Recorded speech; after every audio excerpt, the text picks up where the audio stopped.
Michael Moorcock is one of England's most famous living authors, known for his work in fantasy, science fiction, but also other genres, and not to mention music.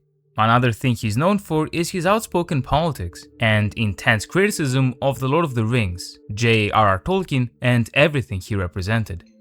This week on Icon Fantasy, let us see exactly why Moorcock hated Tolkien and why he called him a fascist. Moorcock's political views are represented by the far left side of the political spectrum, and specifically by anarchism. His politics and his ideological criticism of traditional cultural tropes and how they are represented in the fantasy genre are well documented, not only through his novels, such as the Elric books, but also countless outright political pieces throughout the years. He fights the themes of traditional power structures and faith, of aristocracy and kingship, and of values often found in works like The Lord of the Rings. He notes that his books point to one truth, that no one should serve gods or masters, and that you should be the master of yourself. In this, largely due to his own ideological background, he adds a significant emphasis on class, anti-capitalism, and most importantly what may be called anti-nostalgia, which we will get to soon. Other things you should know about his views are of course his opposition to strict national identities, as well as organized religion and any other such structure. Foundationally, he is a universalist and a humanist, a self-proclaimed pacifist who is against any type of tribalism or so-called blood connection to a land. Tolkien, in case you didn't know, was not only a member and great supporter of an organized religion, perhaps the most organized religion, which was the Roman Catholic Church, but he also ticked pretty much every other box, but in reverse. He was fundamentally a monarchist. He did not believe in democracy as an ideal, and he viewed a power structure operated in this way by the people as mob rule. He certainly viewed England and the English people and all other peoples as connected to their own lands inherently, and his overall views can be summarized as conservative and traditionalist.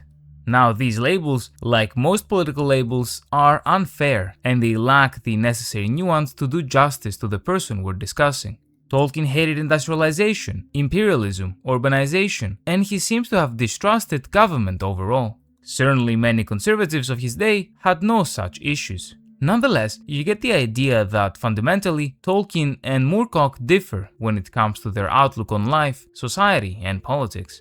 This is showcased in their works, and with the popularity of The Lord of the Rings and the immense influence it carried over to other works of fantasy, Michael Moorcock was not pleased.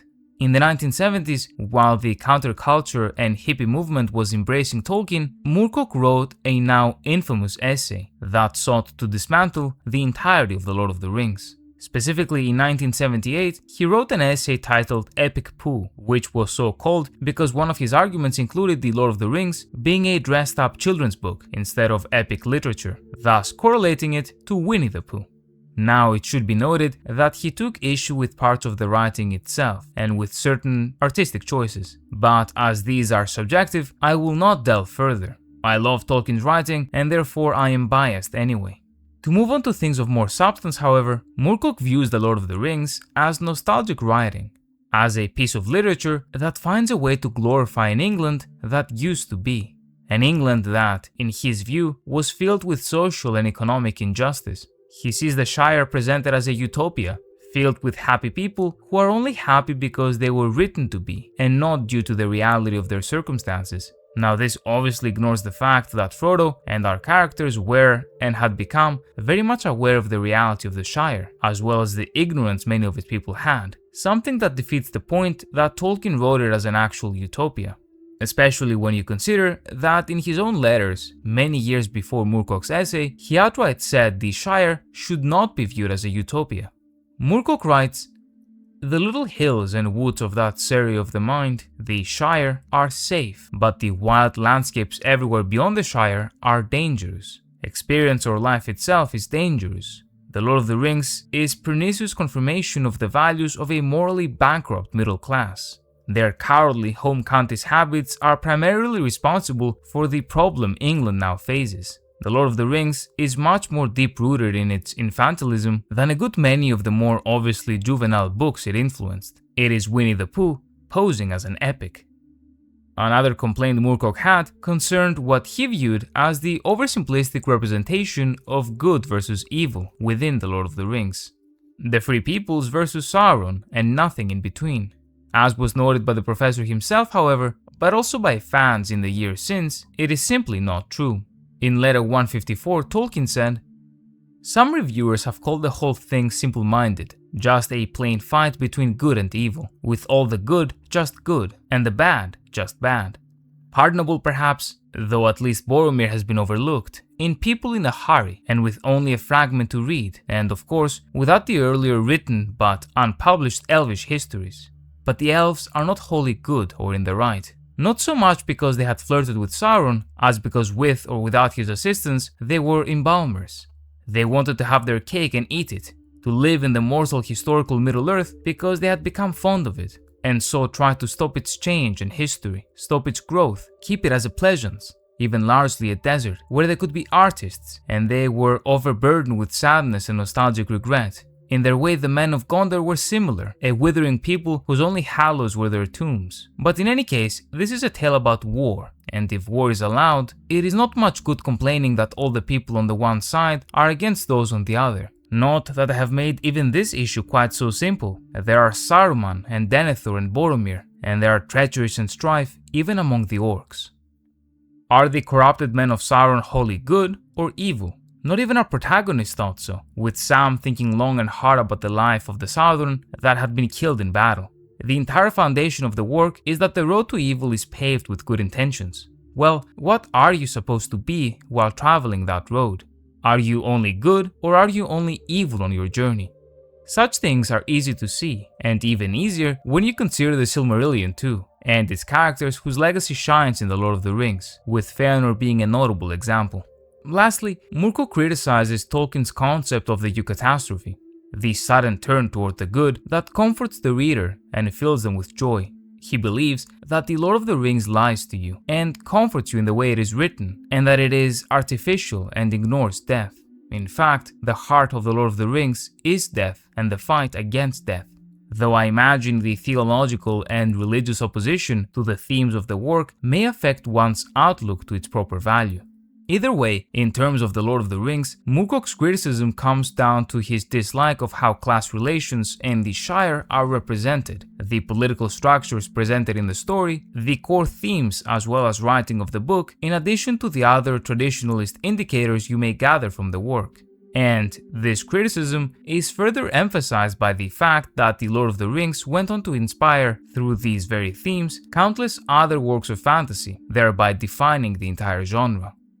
Since the beginnings of the Industrial Revolution, at least, people have been yearning for an ideal rural world they believe to have vanished, yearning for a mythical state of innocence as heartily as the Israelites yearned for the Garden of Eden. This refusal to face or derive any pleasure from the realities of urban industrial life, this longing to possess, again, the infant's eye view of the countryside, is a fundamental theme in popular English literature, he says. If you remember at the start of the video, I said Moorcock called Tolkien a fascist. Well, the direct quote is here.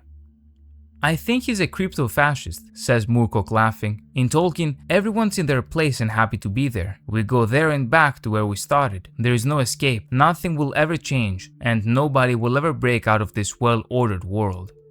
While in my personal view Tolkien was obviously not a fascist or a crypto-fascist or a fascist without knowing it, Moorcock's perspective comes from the anarchist side of the political spectrum. He likely feels that traditionalism or reactionary conservatism and the fantastic and historical romanticism often associated with them is also directly connected to many fascist regimes of the past. Perhaps even a misunderstanding of the existence of races in Middle-earth, and specifically the existence of seemingly better races than others, may add to this belief. You see, the problem with someone as influential as Tolkien and something as vast as his legendarium is that the focus on surface-level things leads to opinions that may not be as sturdy as originally thought. For example, according to Tolkien himself, there are theological reasons why the races of Middle-earth are all equal to each other as children of Ilúvatar, and they are not better than one another, but metaphysically different and unique. In fact, he was so troubled by being theologically consistent that he even spent years figuring out whether orcs had souls, and what that implication was on their salvation. Either way, you get the point.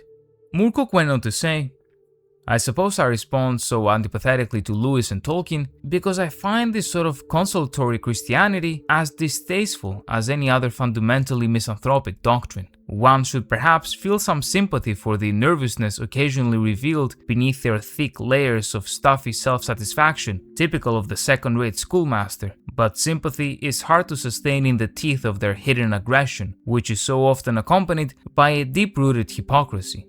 Their theories dignify the mood of a disenchanted and thoroughly discredited section of the repressed English middle class, too afraid, even as it falls, to make any sort of direct complaint, least of all to the higher authority, their Anglican God, who has evidently failed them. In the end, whatever your pre-existing opinion is, will guide you regardless of what I say, but at least now you know why Michael Moorcock hates J.r.r. Tolkien and The Lord of the Rings. If you'd like to support the channel and not miss out on future videos, please consider subscribing. You can also click the link on the right to become a channel member and get early access to all of my content.